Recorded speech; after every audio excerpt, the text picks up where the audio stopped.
Is your football federation hurting or helping your national football team?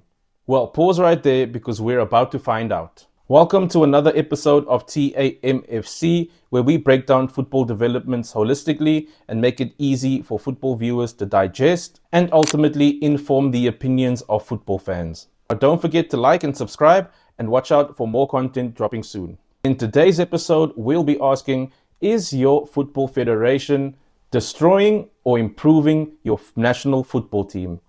However, the first question we need to ask is, how are football federations funded? So this answer might get a bit complicated, but bear with me.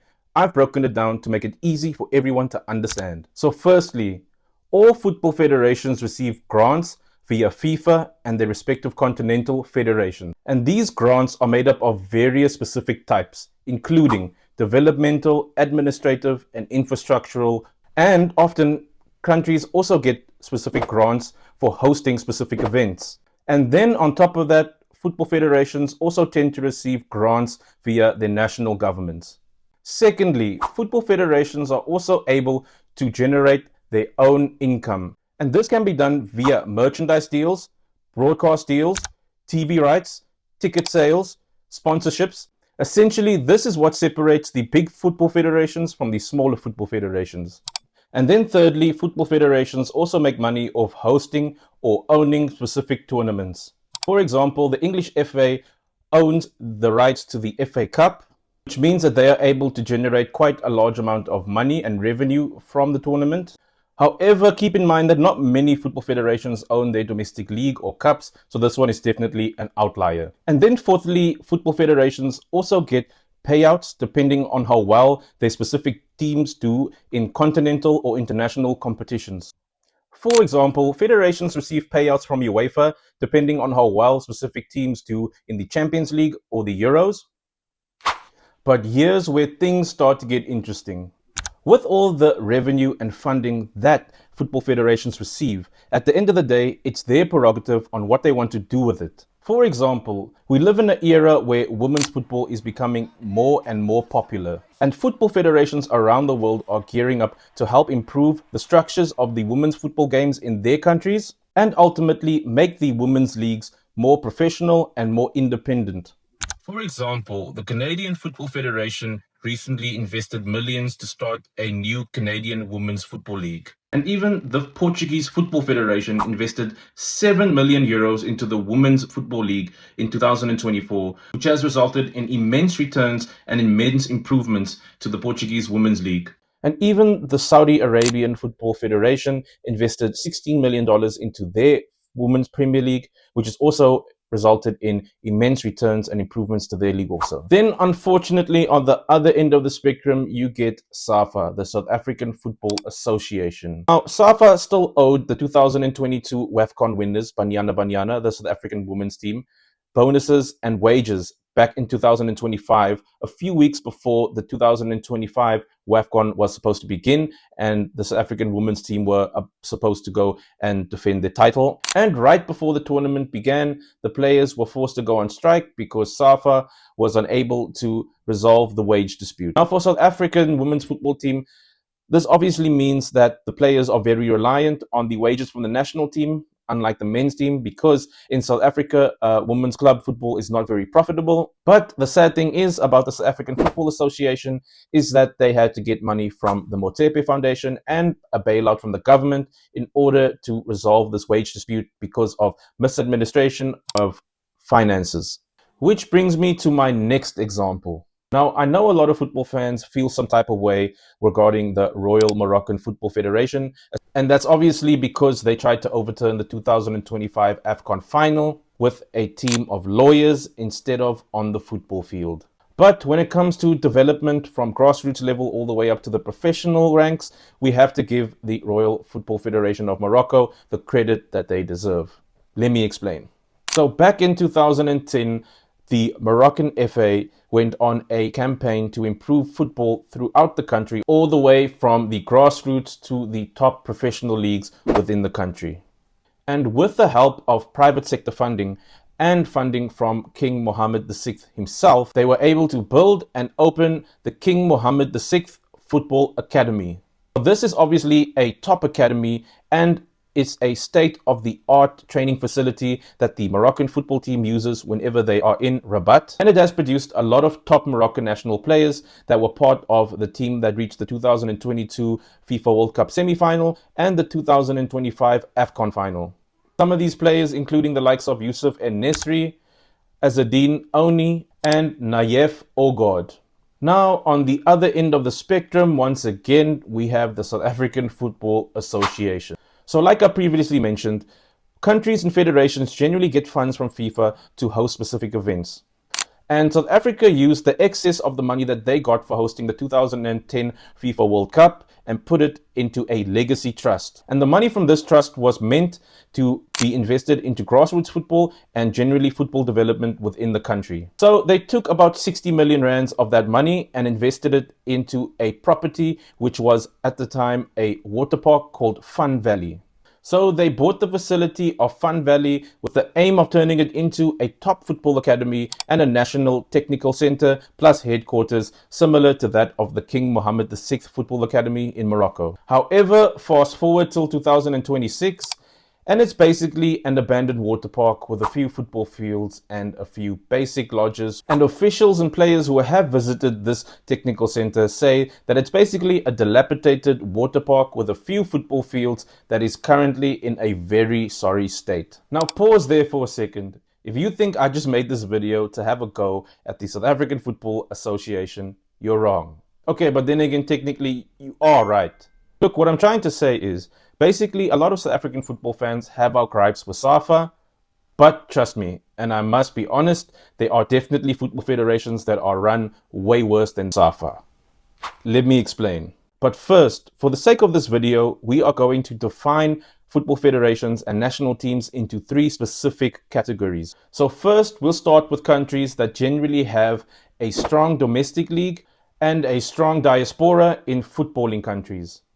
Some examples include the likes of Morocco, the USA, Argentina, Turkey, etc. Now, with regards to these types of footballing nations, they have also come to realize that an over-reliance on the diaspora is not always an efficient thing, which is why some of these countries have sought out to improve and boost their national domestic leagues. Similar to that we previously mentioned with the Moroccan FA, but another good example is that of the US Football Federation.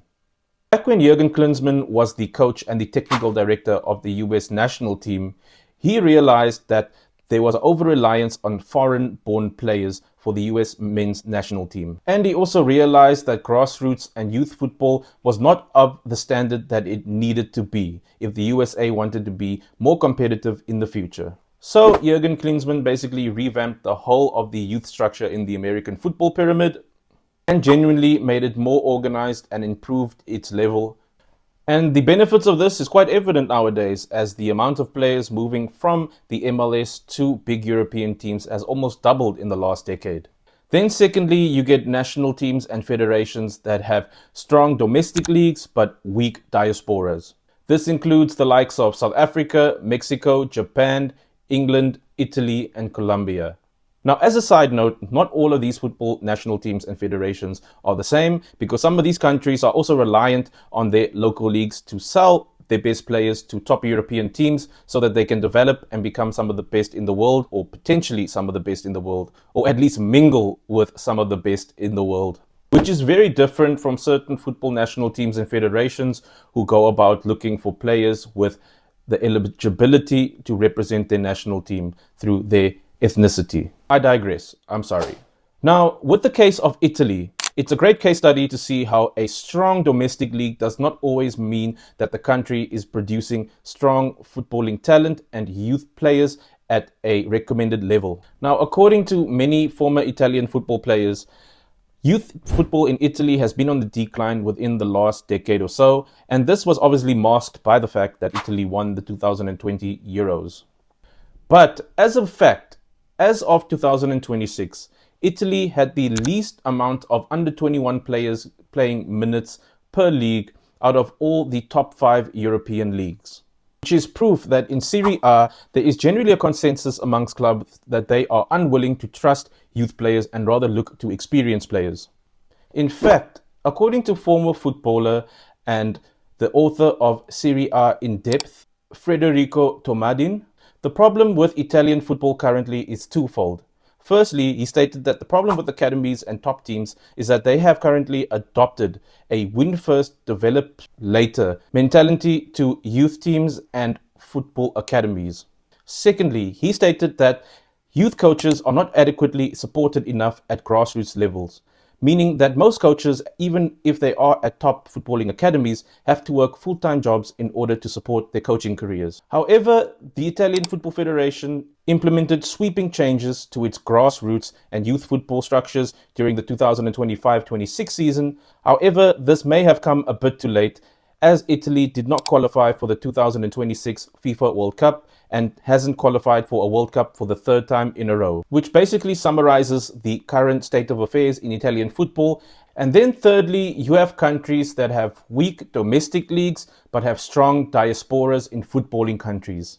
These examples include teams like Jamaica, Bosnia, Senegal, Cape Verde, and DRC. Now, these countries are not known for having strong domestic leagues or local football clubs. Footballing structures within the countries are normally very limited and almost non-existent. It means that these countries are almost always relying on footballers who are eligible to represent their country through ancestry and ethnicity. Most of the players from their national teams actually being born and raised in other countries, specifically in top European football countries. Federations such as the Bosnian, Cape Verdean, DRC and Curacao are great examples of how federations can get their acts together, attract the best players that they possibly can with the eligibility to play for their countries and qualify for World Cups and continental tournaments. A very interesting example of this is Curacao, a former Dutch colony. Curacao is a tiny Caribbean island that is not known for anything, let alone football.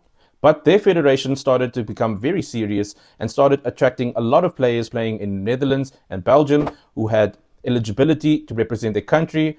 And on top of that, they also hired Dutch football legend Dick Advocaat to manage their national team. And as of 2026, they have qualified for the 2026 World Cup in America as the smallest nation participating, which is a massive achievement and definitely a feat that should inspire all footballing countries and national teams.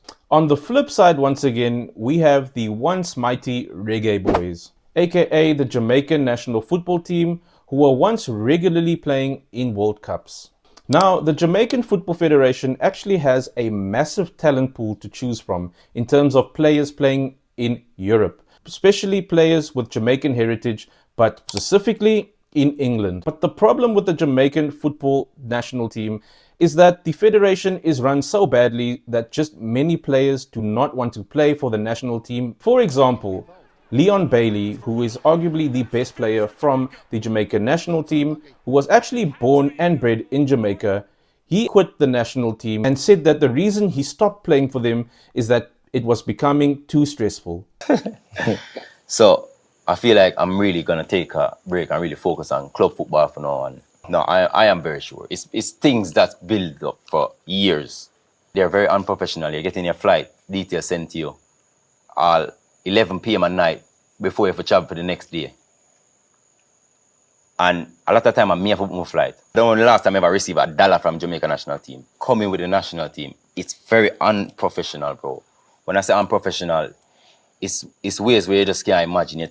You're turning up, the equipments are not, you don't have equipments for you. Oh, Jamaica get better, the whole upstairs have to get removed.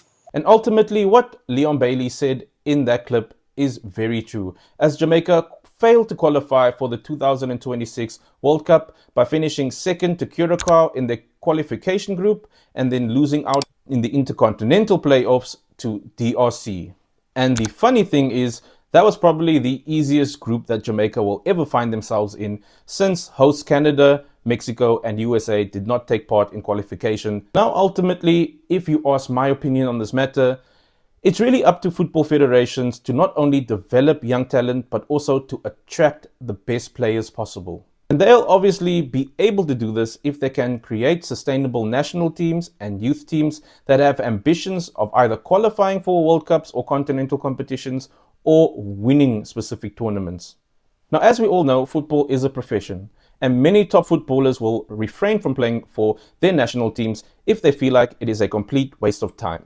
Because as we've heard multiple times from many footballers, that international football is tough and it often can affect the player's club form due to the workload and the extensive traveling. And unfortunately, gone are the days where players will just play for their respective national teams under the guise of passion and patriotism. And if football federations are run inefficiently, you can't blame players at the end of the day for not wanting to play for their respective national teams. Thank you for watching another episode of TAMFC, where we break down football developments holistically and make it easier for the viewers to digest and ultimately inform the opinion of football fans. Now, don't forget to like and subscribe and watch out for more content dropping soon.